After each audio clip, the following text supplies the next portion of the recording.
হরি, হরি, আগে মা ঠাকুরুন, ডাকছেন আমায়? এইটা তোর মেয়ের বিয়ের জন্য রাখ। সোনার হার? এইটা নিয়ে কাল ম্যানেজার বাবুর সঙ্গে কনকাঞ্জলি গোল্ড মার্টে চলে যাবি।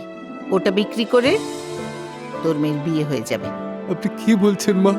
যা বলছি শোন। কনকাঞ্জলি গোল্ড মার্ট পশ্চিমবঙ্গে সব থেকে বেশি সোনার বিক্রয় মূল্য দেয়, বিশ্বস্ত আর নির্ভরযোগ্য প্রতিষ্ঠান। আর এই নে, এটা রাখ। এইটা আমার তরফ থেকে তোর মেয়ের বিয়ের জন্য আশীর্বাদ। মাগো, দাদাবাবু চলে যাবার পর থেকে তোরাই তো আমাকে আগলে রেখেছিস, আর এইটুকু তোদের জন্য করতে পারবো না? কনকাঞ্জলি গোল্ড মার্ট, সোনার বিক্রয় মূল্য সর্বাধিক তারাই দেয়। যাচাই করে আসুন, ভরসা নিয়ে ফিরুন। মানুষের সুখে দুঃখে সকলের পাশে কনকাঞ্জলি গোল্ড মার্ট।